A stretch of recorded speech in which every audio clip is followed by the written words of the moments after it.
Atëherë, gjatë kësaj jave, në rajonin e Azisë Verilindore, ose mund ta quajmë kështu, ose lindjes së largme, tensionet politike janë rritur jashtëzakonisht, kryesisht bazuar në dy zhvillime kryesore. Fillimisht ka qenë deklarata e kryeministres japoneze Sana Takaichi, dhe që tha dje ju një grua me karakter të hekur politik, nacionaliste, konservatore, një vijuse, ndërsa ajo e quan vetë të tillë, e vijës politike të ish kryeministrit të ndjerë Shinzo Abe, po. por pjesë e atij fraksioni të partisë ose koalicioni qeveritar i cili mund quhet ekstremist, i djathtë, radikal, ultranacionalist. Gjatë qeles së saj në parlament, një nga deklaratat më të forta që ajo ka dhënë ka qenë fakti që nëse Taiwani do të ketë në të ardhmen e afërt ose të largët një konflikt të eskaluar ushtarak me Kinën, Japonia do ta quajë atë si një dhunim të hapësirës së saj kombëtare të sigurisë dhe do të ruajë të drejtën për dislokimin e trupave, siç e kemi thënë së bashku më parë në një nga emisionet tuaja. Projekti i saj qeveritar bazohet edhe te fakti i dislokimit të trupave në Taiwan dhe Korenë e Jugut, diçka që Korea e Veriut dhe Kina sigurisht kanë qenë dhe janë jashtëzakonisht kundër, pasi ne dimë dhe historinë që Japonia ishte okupues gjatë luftës së dytë botërore, që para fillimit të luftës parë botërore, që në fillim të shekullit e 20. Po, në vitet 1905-1907 ata okupuan drejtimin e Kores, perandorinë e Kores që atëherë, dhe më pas në 1931 ata filluan okupimin e Mançurisë dhe shpalljen e shtetit Kukull të Mançukuos, që u quhet atë kohë. Edhe Taiwani sigurisht është pjesë e perandorisë japoneze, i okupuar po gjatë asaj periudhe. Kjo lëvizje është pritur shumë negativisht nga Kina, Republika Populore e Kinës. Ata kanë bërë thirrje direkte për tërheqjen e këtyre deklaratave dhe kërkimin e ndjesë publike, e cila nuk është bërë nga qeveria japoneze, ndërsa kryeministri japoneze Sana Takaichi ka thënë që ajo nuk ka çfarë të tërheqë mbrapa, edhe fjalët e saj janë diçka faktike, që Japonia është veprim që Japonia ka për ta ndërmarrë, me thënë zhvillimi i trupave japoneze. Kina ka quajtur ndërhyrje drejt për drejt në punët e brendshme të Kinës, pasi siç e dimë, pretendon quajnë Taiwani një shtet të vërtetë, e quajnë thjesht një territor pak a shumë si Hong Kongu. Në garancinë ose le të themi një okupim momental amerikan. Po që do të kthehet sërish në një të ardhmen të kësaj radhe. Do të jetë pjesë e Kinës.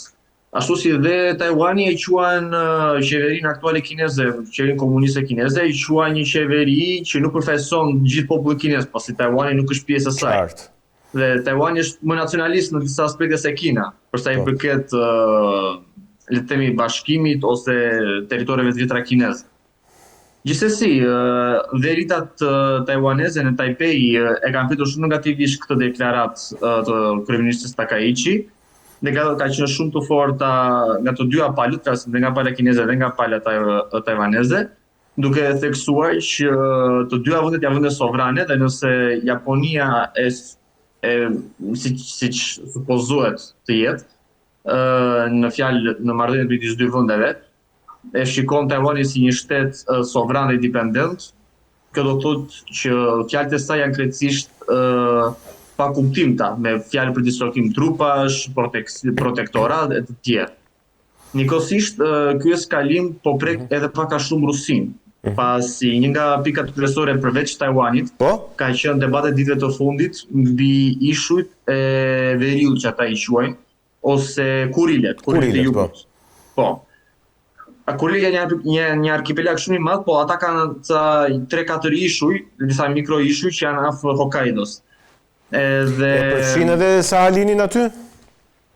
Ata janë 3 ishuj të kryesor që ata kërkojnë. Po janë disa mikro ishuj të vegjël që merren si një grup ishush pak a shumë.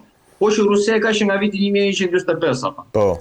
Pasi një nga faktet kryesore ka qenë që sot po diskutohet në parlamentin japonez është fakti që Japonia do të tregojë muskujt, po nuk është një vend sovran i një mend, pasi ata kanë shumë bazë amerikane, marrëdhënie të ngushta ushtarake me Amerikën. Në fakt kjo është pyetja. kjo është pyetja që unë kam. A e ka mundësin Japonia të dislokoj kaq shumë personel militar, si që thot Takaichi, duke qenë se Japonia vetë është një shteti demilitarizuar prej luftës së dytë botërore. Ka bazë amerikane. Teknikisht nga Shinzo Abe nuk janë më. Shinzo Abe e ka shpallur që nga 2013, ditën e paqes midis SBA-së dhe Japonisë, largimin e statusit të okupatorit amerikan, si ditën e restaurimit të pavarësisë, ndërsa që nga 2013-2014 Austria Japoneze po ndërtohet, po rindërtohet, le të themi, dhe sot ka gati afër 300.000, 282-285.000 trupa. Kështu që është në proces të ndërtimi e sipër. Gjithsesi, për të kthyer te Rusia dhe Kina ka qenë edhe fakti që Japonia së fundmi, së bashku me Korenë e Jugut, kanë hedhur idenë e marrjes së armëve atomike. Pra dislokimin e armëve bërthamore amerikane, pak a shumë si Rusia ka zhvilluar me Bielorusin, me dislokimin e raketave Areshnik. Ata po kërkojnë dislokimin e armëve, po kërkojnë është fjalë, le të themi, që ka disa kuptime, por le ta quajmë që Amerikat e kanë propozuar dhe ata nuk e kanë kundërshtuar.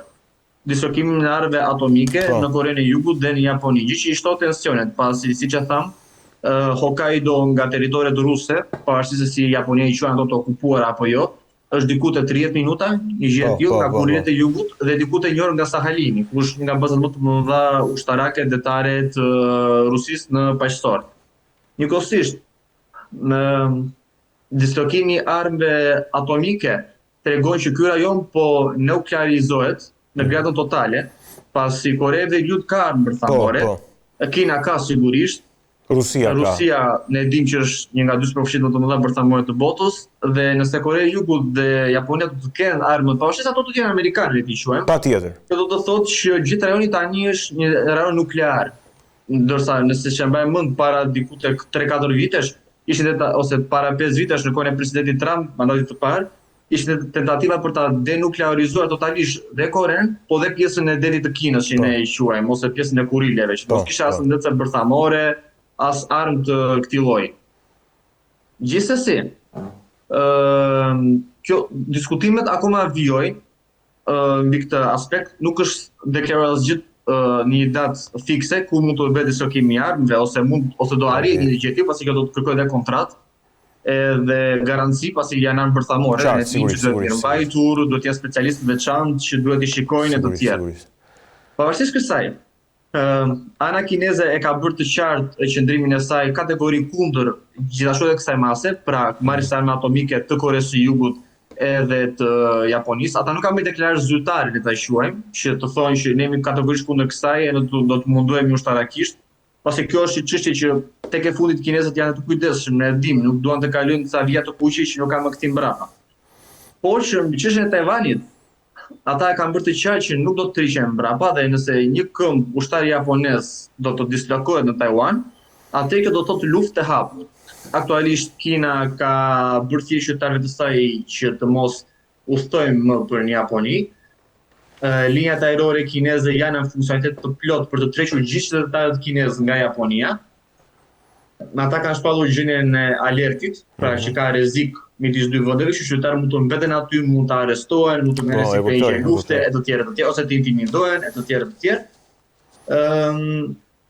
Njëkohësisht, aktualisht në zonën ku është Taiwani, pra le të themi detin midis Kinës dhe Taiwanit, po dislokohet flota e madhe paqësore kineze dhe po bëhet gati për manovra mbrojtëse ushtarake dhe për ndërhyrje, nëse do të jetë e nevojshme. Gjithsesi, Ministria e Punëve të Jashtme kineze e ka bërë të qartë që ata nuk kërkojnë konflikt, nuk kërkojnë që gjendja të eskalojë, por thjesht kërkojnë nëpërmjet dialogut dhe diplomacisë të shmanget një konflikt i pa nevojshëm me palën japoneze. Pas ata ka thënë që nuk kemi as edhe një gjë kundër popullit japonez, kundër Japonisë të tjerë. Çka ka ndodhur më para, ka ndodhur si ka ndodhur, ne po mundohemi të ecim përpara, por Japonia, kjo ka qenë deklaratë gjithashtu e fortë, për ta këtë qartë, se kjo nuk është më Kina e 1931-shit, qartë, po është Kina 2025-s, dhe ne besoj askush mund ta kundërshtojë potencialin ushtarak kinez sot, që është tipa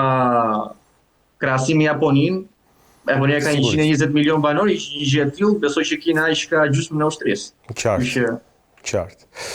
Mirë, dua të idemi tek një çështje tjetër, te një tjetër konflikt Elianos që duket se po shfaqet në sfond është ai mes Shteteve të Bashkuara të Amerikës dhe Venezuelës. Aeroplan mbajtësi amerikane Gerald Ford është dislokuar në detin e Karajibeve. Nga ana tjetër edhe Maduro duket se ka shpallur mobilizim total përveç po themi retorikës dhe sulmeve verbale. Sa larg jemi një ndërhyrjeje amerikane të armatosur, apo janë thjesht provokime këto? Duhet fusim edhe faktorin e Rusisë ndërkaq në lojë këto. Po, sigurisht. Ne dim që në këto 2 javë të fundit në marrëdhëniet venezueliano-amerikane ka qenë një tensionim i jashtëzakonshëm. Pak ka qenë iniciativa e presidentit Donald Trump për luftë kundër karteleve të drogës në vendet e tyre të origjinës.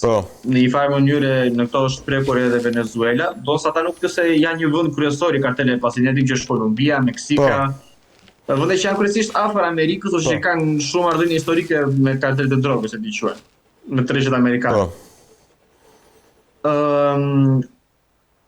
Siç e thatë edhe ju, dislokimi i arsenalit total amerikan të Karajibeve, si që thamë flotën e Karajibeve, destroyerit e të tjerë, ka çuar në shpalljen e mobilizimit kombëtar, ku janë diku te 200.000 njerëz që po merren në mobilizim kombëtar në Venezuelë, ndërsa deklaratat e forta që kanë ardhur midis së dyja palëve duke se kanë bërë të qartë që asnjëra nuk po të qetë mbrapa. Presidenti Maduro ka bërë të qartë faktin se Venezuela do të jetë më një republikë bananësh, që është quajtur njëherë në kohë Amerika Latine, si në vitet 70, ku Amerika gjatë fundit të 60, vitet 70, e viteve 80 ka ndërhyrë shumë herë në Amerikën Latine, duke suportuar regjimet fashiste, juntat ushtarake, ose ndryshimet e regjimit të dhunshëm, ne di quajmë.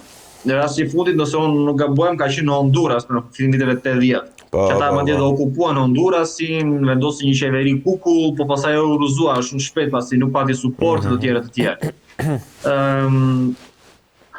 Në këtë pikë edhe Rusia po ndërhyn, pasi së fundmi diku te para një muaj, Rusia dhe Venezuela kanë nënshkruar një traktat të ngjashëm, mbrojtje dhe reciprociteti, si me ato të Koreas së Veriut, ndosë pak më të ndryshëm, gjithsesi është një traktat që përfshin edhe mbrojtjen e sigurinë, strategjinë të tjerë, mbrojtjen geostrategjike ta quajmë, dhe luftaniet ruse aktualisht kanë mbërritur në Caracas dhe i po dislokohen pak në mënyrë të ta quajmë të ngadalt, po dhe të heshtur në portet venezueliane. Gjë që tregon që Rusia nuk ka për ta lënë pas dore, ose nuk tregohet neglizhente ndaj aleatit të saj historik, pasi ne dim që Venezuela që prej kohës presidentit Hugo Chavez, dhe pas presidentit Maduro, është nga 3 vendet më të afërta me Rusinë, është Kuba, Nicaragua dhe Venezuela, pa përmundur Brazili që është pjesë e BRICS,